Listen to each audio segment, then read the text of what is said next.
So 10 years ago this year, we had the release of Marvel's Daredevil on Netflix. That kind of launched the, um, I don't know if they call it the Marvel Netflix universe, whatever you want to call it. It had Daredevil, it had Luke Cage, Jessica Jones, Iron Fist. Um, am I missing any there? Obviously, the Punisher. Um, and then they did the Defenders, which is like a team up of sorts. And so we had 3 seasons of Daredevil. I believe the last one was released in 2018. So we have gone roughly 7 years since we've had anything. And that brings us to the topic of our discussion today, and that is the newest Disney Plus MCU series, Daredevil Born Again, which is technically a sequel to the original series. It's got the same actors for the most part. They totally new creative team, which is something we're going to get into a little bit as we discuss in our review. But they are pitching this as a sequel to the original, and so it's in that vein that we kind of jump into where we're at with this, and that's the fact that we have all seen the first 2 episodes. We have waited to share our opinions with each other until now, so this is the raw reactions to that. But I'm curious to hear what you guys have to say, and just kind of discuss it, because I think there's a lot of really, tasty things to get into. So, but yeah, TMR's joining us tonight as a guest. So it's nice to have you back with us. It's been a little while, but we finally got you here. So appreciate you coming on and talking with us. And then obviously Escuzel and myself, the usuals. Schultz is unfortunately not able to join us tonight, but he is with us in spirit. So so yeah, let's just jump into it. I'm kind of hesitant to go first because I feel like I'll talk the longest. So yeah, you're not going first. Yeah, it's probably because, like I said, if you've listened to the channel at all or watched the channel, you know that this is my thing. The original Daredevil series is my Marvel thing. That is the one thing that I treasure above all other Marvel things. So, so I guess we'll let TMR go first since he's our guest and kind of hear his thoughts. Then we'll kind of just bounce around a little bit. So, all right. So I definitely was trying to go into it with no thoughts, no assumptions of what would happen or how I felt about it. I, not to overhype, but I did enjoy it very much. And I've kind of been tossing it around in my head all day to see if there was anything I disliked, which I'm sure we'll talk about some of that kind of stuff later. But overall, I did enjoy it. I wouldn't say it is like peak Daredevil or anything, but it definitely was what I think a solid start, if it continues in the trajectory that it is at the moment. So those are my initial thoughts. Is I enjoyed it. I think it's a pretty solid start. For it to have been 8 years since we've gotten anything Daredevil, it got me back into that. Got me back into Hell's Kitchen. I really enjoyed it overall. It's about all I've got for right now. Well, and this is just kind of our initial thoughts. We'll break it down here in a minute once everybody's kind of given their initials. But yeah. So we all know how intense and gritty the original Daredevil show was, and these 2 episodes put you in the same car, maybe not in the front seat of the thrill ride, but I did enjoy it for the most part. There's some things that kind of took me out of it, and again, we'll get into all that. But if you're a fan of the original show, you should be mostly happy. It almost meets all the expectations. Almost. All right. I Let's hear guess. how bad it is, Johnny. Get your popcorn. So me and TMR were talking about this before we started, and this is just a preface. This isn't like to somehow justify why I think the way I do, but this is just an anecdote. Um, but yeah, like I've been watching. After I watched the first two episodes, I looked at some of the mainstream reviews like Rotten Tomatoes, IMDb. Looked at some of the other creators on YouTube that I follow to see what they were thinking about it. And I was actually kind of surprised to see that it was pretty universally, like really well liked through the first two episodes. And that it's interesting because I'll be honest, like my initial when I explained it to my brother this earlier today, and then Schultz, it was like what I told them. I was like, I'll be honest, like I see all these reviews, and I don't understand it. Like and like me of all people, I have a lot of reasons to want to enjoy the show. Like I want it to be great, but I found myself as I watched it, there were multiple occasions where I was like disinterested in what was going on the screen. And like it just wasn't holding my attention and I felt kind of bored with it. And so I don't know, I felt about like my initial raw reaction after watching it was like I was a little angry, I think, a little upset, not necessarily just like fighting mad or anything, but it was just kind of like, you know, it's like the feeling I had when the Kenobi show was announced. Like Kenobi's my favorite Star Wars character, and so I was really nervous and really excited because I wanted it to be good. And then when it came out, it was like that kind of sucked, you know. And so when this came out, it's like, yeah, same actors and like they can slip into those roles and it's fine, but to me, even with those same actors playing the same characters, it felt to me like a different show than the original one. Like, even though they're trying to hit some of the same beats, there was just a disconnect that I felt watching it. Like, I didn't feel like I was watching the same thing. And that could be from like we're going to talk about some of the reasons that is, but no, I was irritated a little bit, and like I said, I'll explain more of that when we get into the negatives, but generally, I just wasn't that impressed, and I don't want to be that way about it, but I think because I care so much about the original show, it's like your standards are just that high, and it's also like there's just not a lot of things out there like that, so it's hard to emulate that quality. So. I don't know. It's 2 episodes out of 9, so like there's room for improvement. I'm not like passing judgment now, but as of the first 2 episodes, I would say mostly unimpressed. And anytime a show makes me disinterested watching it, like I lose focus on it, it's not a good sign. So, so yeah, that's where I'm initially, and we can just kind of talk about. We can go into some of that as to why that is. But yeah, just kind of bummed about it is kind of how I feel, to be honest with you. Let it go, man. let the 10 years ago, let it go. I don't want to let it go. It's too freaking good.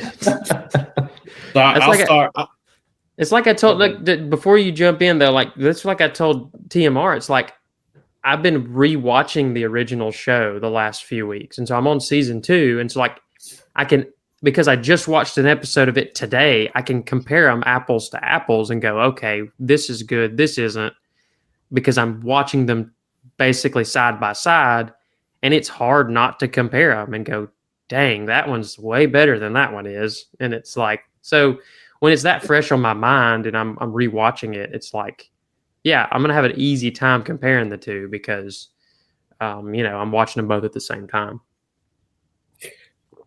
I can start. I can start with the dislikes because mine kind of starts there, I guess. So the initial fight between Daredevil and Bullseye was I just don't understand why the CGI. Now, like the one in episode 2 is fine. I didn't get that. It wasn't the same CGI. Like Kylie watched the first one with me, and she looked at me in the middle of that fight and said, "I can't even tell what they're throwing." Yeah, it was too Yeah. That's what I told Ethan, or what I told Schultz earlier. I was like, it was so foggy or smoky, and It's too dark. like you could tell it was CGI by the way they were moving. It felt like kind of robotic and not natural movements at all. Yeah, definitely. And So that it was like one of the that was Yeah. that was one of the things about the Netflix series that was so good. It was kind of grounded, street level fight choreography. every again, single fight was right. choreographed. There wasn't any CGI. Yeah. So you did that in episode 2. I just don't understand why they didn't do that for the first one, because the second one was fine, like it was there, but I have a theory about that. If very brief theory that might.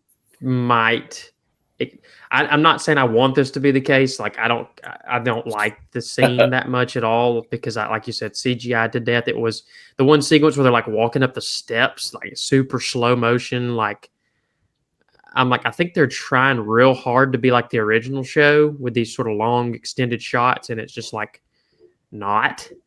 And so, but I wonder because this show, you remember we talked about this before. This show, they filmed 6 episodes and then scrapped it and went back to the drawing board. I wonder if that opening sequence was kept from some of the original content before they realized, like, it did feel a little misplaced. Because when you like you said, when you go to episode 2 and you see the fight scene at the end, like felt like that was one it. from the original show. Yeah. Yeah. So I was like, that's kind of disjointed. Like it doesn't add up. And so that's just a theory. I'm not saying that's what it is, but yeah, that was one of like Ethan said the same thing you said. He's like, I didn't like that first fight because it was CGI'd to death. And I was like, yeah, because we're not used to that with Daredevil. Right. Like they've never done that before. But the second one was good. I was good with the second one. Yes. So definitely. Maybe we're past that, but I doubt it. But the next thing I didn't necessarily like, this may be a personal thing, it may not be. I didn't necessarily like.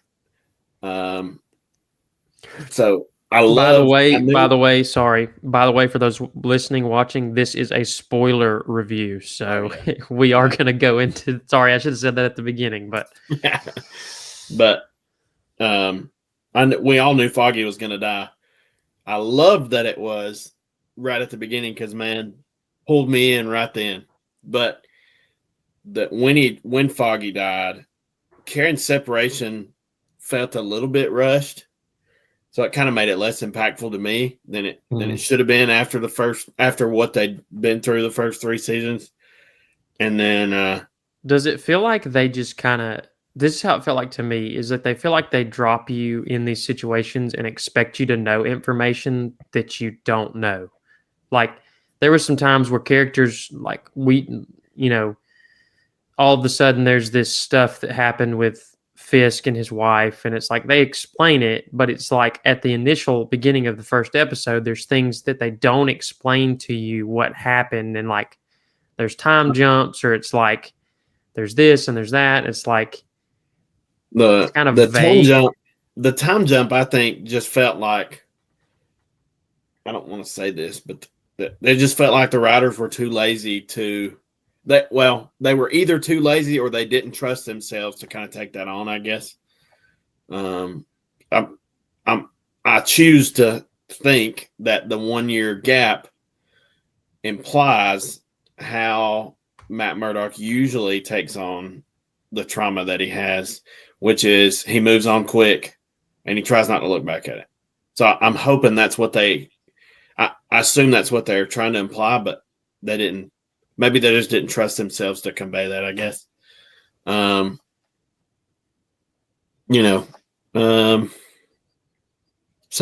and then the soundtrack, I'm going to get into that again. So the soundtrack in itself is great.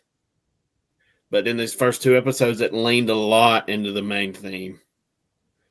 So it just got used a lot. So it felt kind of weird, kind of using it in some significant moments. Did you feel like they overused music in those 2 episodes where like every scene it felt like there was background music no matter what was happening? Maybe not. I wouldn't say they overused it. They just leaned a little heavy into the main theme. Like if they'd have come up with something different, maybe it I would didn't have. even hear much of the main. I mean, I did hear some of the main thing, but it was like there were times where there would be dialogue happening.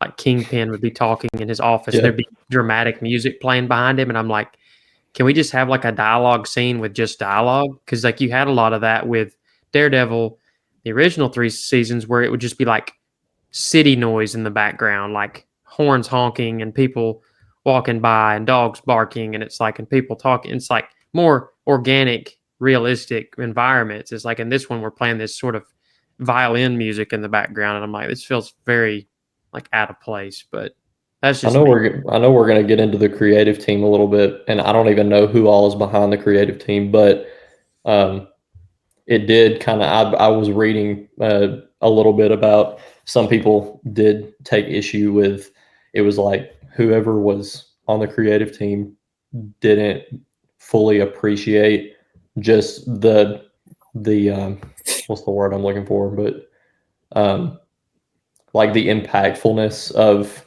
a scene without music sometimes. Like you can like it's okay to have scenes without a soundtrack going in the background. And I personally really like a good soundtrack, but I understand that there are scenes where it's not necessary to have something in the background. Which like you mentioned, Daredevil did that really well, where there were plenty of scenes where it was like, there's not music needed here. We're not going to put anything on this. Well, and the best creative minds in film and TV, they know how to convey things through without using words too. Yeah. Like it's character expressions and like long pauses and seeing how a character like physically reacts to something as opposed to like I think the one scene that sort of typifies it for me is like you might see in the original 3 seasons where like Matt Murdock would, tilt his head a certain way, or you'd see like just the way his face is like reacts like very slight things to where how like you could tell how he was feeling about something. Whereas in this one, the courtroom scene where they drop the verdict for Bullseye and he just kind of goes like, and it's like they're trying to make him Yeah. show how he's feeling, but they're trying too hard. Where it's like I think of the scene from season 1 of Daredevil where he's in the art gallery visiting Vanessa, and Kingpin walks in, and all it shows is a close up of him clenching his fist, and it's like when he sees Kingpin, he hears him come in the room, and it's like it's subtle things like that where it's like you don't have to. I think sometimes they think more is more, when in reality less is more a lot of the time. So, and it's more realistic. It's like how often do we just have like outbursts of emotion? Like usually it's very subtle, reactions to things or whatever. So I think that's the thing, that when you shift from what it was to what it is now, there was so much human. It was just humanized, and it was very realistic and very relatable in the first 3, and now it's like I just get the feeling that the creative team behind it, they were trying too hard to be like the original, but they don't have the skill to do it, if that makes sense. Yeah. I'm done with my negative. Well, we're just kind of bouncing around the room too, because I think a lot of these topics we're gonna all have something to say. Overlap So on a little bit. just jump in on because like I was gonna say about the Foggy thing, like I hated the fact that the actor only gets to be in the show for like 5 minutes, because they pitched that at the beginning, like, oh, we're bringing back all these original actors, and I'm like, oh, I'm great. I love that dynamic between those 3 in the original show, and then like you don't get it at all before he's gone. So well, I knew he was gonna die, or I figured, and I figured it would probably be in one of the. I thought it might be in the end of episode 2. I thought these first 2 might build to that. Yeah. No, man. I mean, right off It was right off unexpected for it to be right off the bat rather right than off the bat. build up to it. I mean, I get Johnny's a big fan, so he ain't gonna like it, but It's not that that pulled me in. it's not that I don't want I'm opposed to like big deaths and stuff because I mean it's not that I'm like so attached to the character that I can't stand it. It's just like for me they kind of drop you in this scenario and they don't even really like I guess they're just sort of assuming that you know why Bullseye's after him, when in reality they don't ever explain that. Maybe they will down the line. Mm. And so they just kind of drop you in a scenario and everything's just kind of happening really fast. And then like you're still trying to process, okay, why is he being hunted and why? And then all of a sudden, boom. And then it's like, I'm still trying to process that stuff. And now this is happening. Is this for real? And then it happened and you're like, what the heck? Like it wasn't even like some people were just shocked. I was just like, what the heck? Like this dude's in the show for like 10 minutes and then he's gone. Like y'all brought this guy back to play this character and now he's just gone. They didn't like, pay him for 10 episodes. I guess not. Paid him for 10 minutes.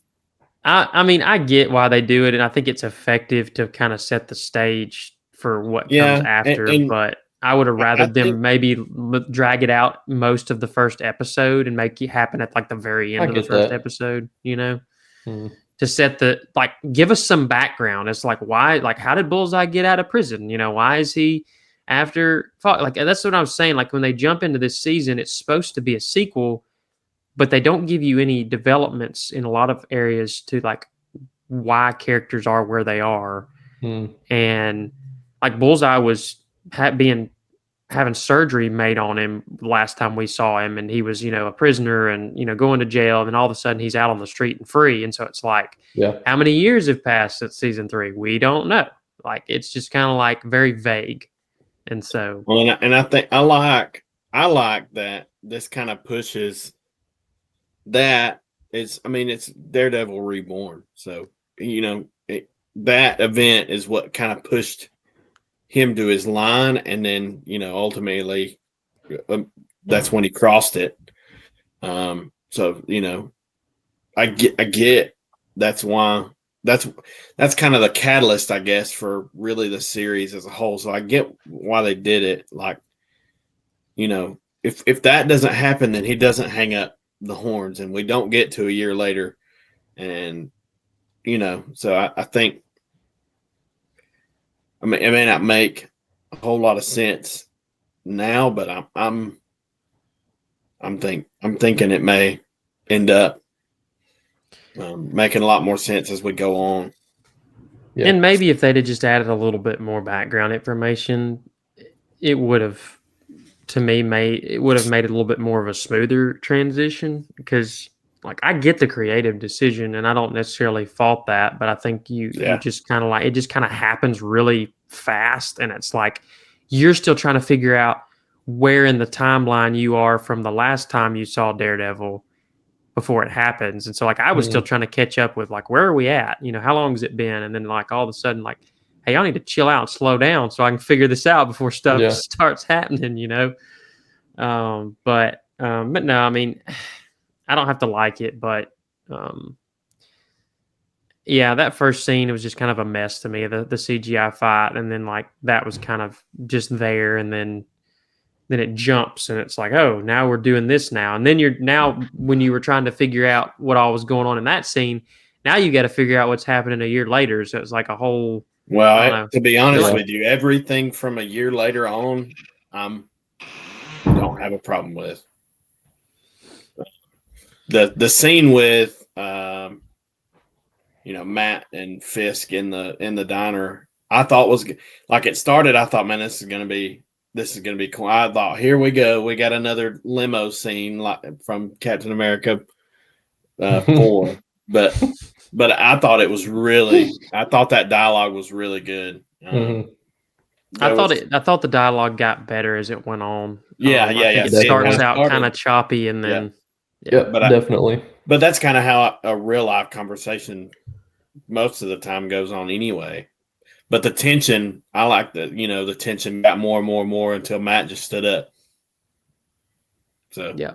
So here's going back to kind of what we were talking about with bringing back old characters. This is where I'm one of my negatives. The new thing, we haven't really broached this topic yet, but so they obviously announced like, hey, we're bringing back, Vincent D'Onofrio, Charlie Cox, Deborah Ann Wall, Eldon Henson, um, John Bernthal, the guy who plays Bullseye. I'm trying to think of his name. Bringing all these guys back to play their characters, and you're thinking, okay, let's get that vibe of what we had from going from some of that, some of that stuff we fondly remember. And so I think the biggest issue I have, even with like Foggy's death, and then with like Karen and Matt being sort of alienated, like she's on the other side of the country now, she's in San Francisco, so it's like my biggest issue is that when you do that, and when you commit to that, you make that decision to separate all of them, and in one case separate them permanently, and move away from those three friends dynamic that they had. You've got to make those characters that replace them likable enough to where I don't care as much that dynamic is gone. And so one of my biggest negatives was I don't care anything about the side characters in this show. Like, I was not invested. The only one that was somewhat interesting to me was the White Tiger guy, because of how and then I guess the love interest of Matt's is somewhat interesting. But to me, like, anytime there was a scene with the reporter girl on the street, I was like disinterested. Anytime there was some of the scenes of like the woman in the book signing, the love interest, I was like, I don't care. Like, it's one of those things where you have to get us invested in those new characters if you're going to replace the well-known liked characters, So Well, that's my thing with that decision. Is like, yeah, if you're going to make that decision, then make really good characters. And I just think they made like kind of forgettable side characters. So here's my rebuttal to that: is we're 2 episodes in. I mean, we had a full 3 seasons with those. Yes, those but you two instantly. characters. But how many episodes did it take you to like those characters when you saw them the first time? It's been a while, but still, I give it time. One episode. One episode. Well, that may be your opinion, but definitely one of them. But I that's one of those things that I got to give it time before I say that's a negative for me. I don't know. Well, I'm not counting any of those characters off. The only one that I'm kind of, I guess, miffed by is the cop, the retired detective he uses. I don't really understand him, but everybody else I don't have a problem with yet. So, but I mean, it's not that I'm like writing the characters off. I'm just saying, like, through 2 episodes, they didn't really make me care that much about any of them. I guess because they're so thin, they don't really explain much about them. Like you said, the cop guys just kind of like knows his identity, and then they just like, okay, he's just there, and he's sort of like a close confidant now, as out of nowhere. And it's like, I think that's the issue that you face with this. When you're bringing in new characters, we knew there was going to be new characters. Like, that's always how it is. But whenever you introduce new characters, I mean, we've seen this with like the sequel trilogy. It's like when you replace well-known characters with new ones, you've got to give us a reason to invest in those characters. And I think where we're at now is, okay, through 2 episodes, I'm kind of like, nah, on these new characters. So what can you do to get us invested? And I think that's going to be the question they've got to answer through the next 6 or 7 episodes. Yeah. And it's like, so far, it's just like the BB Urich character. Me and Schultz were talking about this. It's like Ben Urich's wife at his funeral in season 1 says to Karen, like, we never had kids, and so if she ends up being their kid, then that's a retcon. I think she said it was his uncle. Yeah, Ben is her uncle. It's her uncle. Okay, so I missed that. I didn't see that in the. I missed that part. That comment. I think Kingpin says it. I think your uncle. I think he says your uncle Ben Urich. I knew him, or something like that. I don't Okay. remember that. It was when she was in the Yeah, it office was with him, in the and office he asked her some kind of question to which she about her name. responded that Ben Urich was her uncle. Okay, It was yeah, about her name. I must have just missed Yeah. it then. Yeah, I That's must right. have. Yeah. That was one of the scenes where I was tuned out. That's what I was talking about. I think you do, going along with what you're saying, I think you do, as a writer, on this show, or any show for that matter, you do find yourself in a little bit of a pickle, when you start introducing time jumps, because for some of these characters, like Cherry, the police officer, and the girl that Matt's working with now, that they have their firm together, I think you lose. It's like these characters already know each other well, and with that time jump, you lose a lot of character development. And I know that just with the way the story was going, I guess there wouldn't have been a lot to explore in that time, but just in general, you do. I feel like you can lose some character development to make you, or to help you care about some of these characters when you start throwing time jumps in there. Well, and it's one of those things like that's another example like the law firm that he has with the woman that Foggy was, I guess, romantically interested in. I guess they Yeah. hint at that a little bit in the Mm. first scene. Is like you assume, or I think they want you to assume that Matt started working with her as sort of like a, an honorary thing for Foggy. But it would have been nice to be like, have some sort of like brief line where he's like, I'm keeping a promise I made to a friend or something. And by doing this or something like that, like just a little Mm. offhanded comment. Like there's little things you can do to have character development, or at least set the stage for, this is why this character is here now a year later. This is why this character is here now.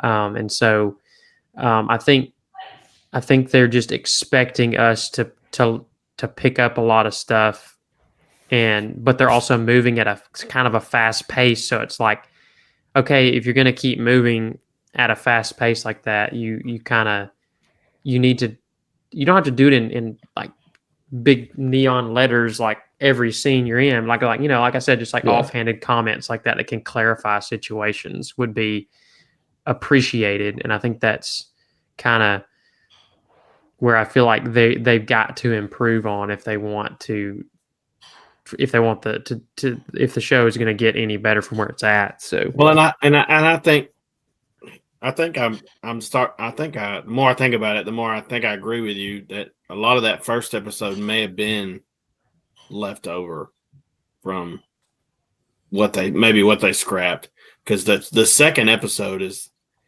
far and away to me better. I mean, you're Yeah. back to dialogues are more nuanced.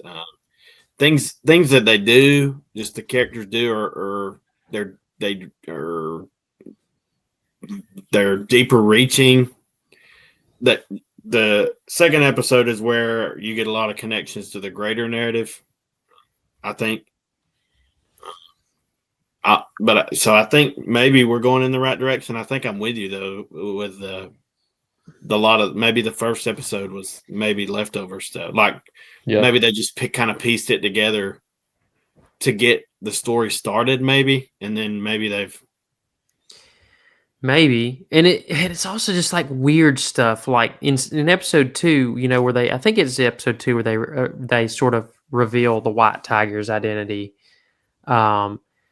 And like the police guy, the Cherry, like goes to the guy's apartment and he just like just finds it under his bed. kicks a box and open. And I'm like, Daredevil keeps his in a locked cabinet in a secret compartment of a chest. It's like, you telling me he's just got it in an open, like an unlocked box under his bed? Like Well, to me, that was like to me that was a lazy way of the writers going, we need a contrived way for this guy to find out he's a vigilante, and they're like, oh, let's just throw his box under the bed and have him kick it. And I'm like, and the fact that the woman's just letting him snoop around her house without saying anything is kind of, I was like, that just feels like bad writing to me. But I don't know. Mhm. It's and then like he goes and I mean, tells he Matt, straight up lies yeah, to her. He's like, I'm gonna go get him a suit. You can just stay here and talk. Yeah.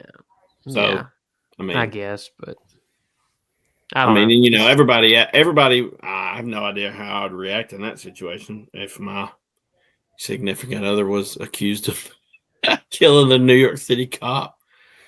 So, well, but it's also, and we were already on the outs anyway. But when Cherry tells Matt about it, and he goes to the prison to talk to the guy, he's like outraged, and I'm like, dude, that's you. Like, you're Daredevil, you know. And I know he's probably doing it as a way to like cover like for that, and that's fine. But then like the very next scene, he's telling the judge who the guy is, and I'm like, in a real world, they're going to lock that guy up. Like, they find out he's the White Tiger, they're going to lock him up for beating the crap out of people. Like, and they may still try and do that. Yeah, I think he's just trying to get it thrown out for that specific, like, this murder case has nothing to do with him being that. Like, if we want to try that, that's not this case. But you know what's going to happen? He's going to walk free, and they're not even going to address that after that. Like, it's going to be him and Daredevil teaming up, and that's how they're going to. I don't know. Depending on when the actor for White Tiger passed away during all the shooting and stuff, then I kind of wondered if they were going to go through with the locking him up just to get his character out of the way. But then it wouldn't have really made a lot of sense to introduce the character in the first place. I guess just cut him out of the show. Right, just cut him out. So I'm thinking he dies somehow. Yeah, and he passes it on to somebody because they kind of went out of the way a little bit to show the picture of, I guess it's his daughter on the wall. Yeah, they kind of go like a little bit out of the way, and I was like, well, maybe. Anyway, I don't know. There was just some writing decisions, and I was like, it doesn't really. That's not very logical. But you know, it's one of those name? where. Yeah, I don't know.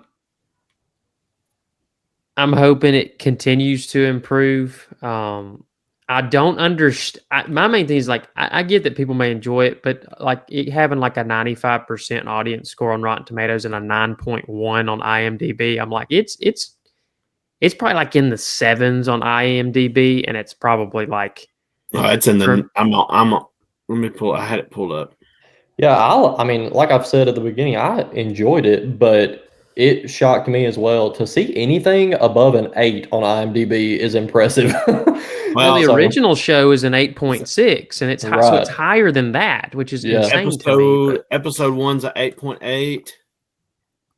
Episode 2's at 8.7. So when I looked at it earlier, it was saying 9.1, but it may have dropped. It's down. There's only 10 reviews on it. Oh, well, that's probably why. So there you go. Yeah. But Rotten Tomatoes score was like. I do like the guy playing White Tiger, though. But I remember him from Black Ops 2, so. There you go. But I think he's a pretty good. I think he's acting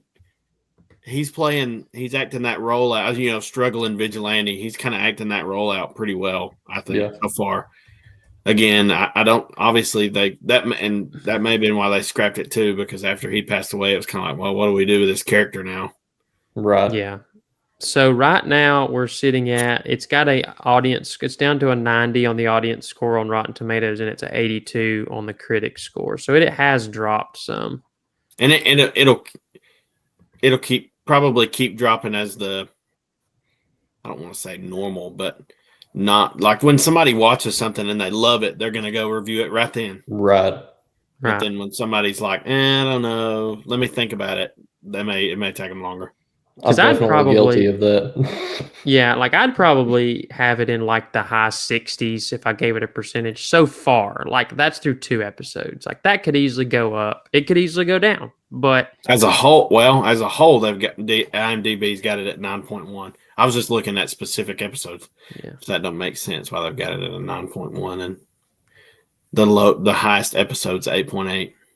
Yeah, I don't know how that average works. I don't know how that works. I'd probably rank it I think on IMDb you can like rate individual episodes or rate the show as a whole. Maybe I'm thinking maybe that's how that works, but I don't know that for sure. It'll go down. Yeah. Well, and what's interesting is, so I've mentioned this before, but like I follow Film Threat, their YouTube channel, and they're, Chris Gore and Alan Ing, they're like legit critics, and so they get access to like multiple episodes. They like, I think Chris had said he'd seen like the first 5 or 6 already, and he was raving about it. I mean, he had some gripes with it, but he was like saying how good it was and how it was the best Disney Plus Marvel show so It's far. not a high bar. And that's what I said. I was like, it's not a Right. high bar to cross. Like, it's like, but my thing is, because it's billed as a sequel to the original 3, it should be held up against the original 3. And so that's where the lens I'm looking at it through. I could care less about the other Disney Plus shows because I haven't watched half of them. I haven't cared to watch half of them. Mm-hmm. What I care about is it a good continuation of the stuff that I love? And so far, I'm just kind of like, nah, I'm not impressed with it. But so I don't. The end of episode 2 gives me gives me hope if we move forward in that direction. Yes, and I will That got say me when I excited. saw that scene, I was like, can we just get more of that for the rest of the Right. show? I was like, if we just do Definitely. that, because it felt like the original. And so I was like, okay, Yeah. that's something at least. Although it did look like he straight up killed that one dude he body That's what slammed. I was Yeah, going for to real. say. That's what I I was was like, going to who- say about this story is that to me makes the story so much more. And just think about that. Like, hey, this guy's partner is the one that White Tiger is accused of killing, and now you have White Tiger in jail. So that's just going to paint Daredevil all over it to Fisk and everybody else. Yeah. If he did kill him. Now, if he didn't kill him, well, I there's think- like a I think- sickening. There's like a sickening crack noise Yeah. when he slammed Yeah, his the head on the way- ground. the So I way was they like, made it "Ugh." with the audio, first guy, and it if looked he- pretty bad. the first guy, they could easily say, "Oh no, he didn't die." But the second guy, I'm pretty sure I'm pretty sure he broke his neck. But Yeah. Yeah, I that don't like just adds an interest. That makes me excited for next week's episode Definitely. or 2, whatever it is. Yeah. Yeah, I think they're just do one going forward now. One going forward, They'll yeah. stretch it out. Yeah. But yeah, so I think it's kind of one of those where there's definitely some positives. There's negatives. I think that's to be expected when you're bringing back a beloved show like this. And I hope I'm rooting for it to get better. Like I don't want it to be bad, but I want to see a lot more from it. I think that's definitely where I'm at. But yeah, I think that's that pretty well covers what we can cover about it. So Yep.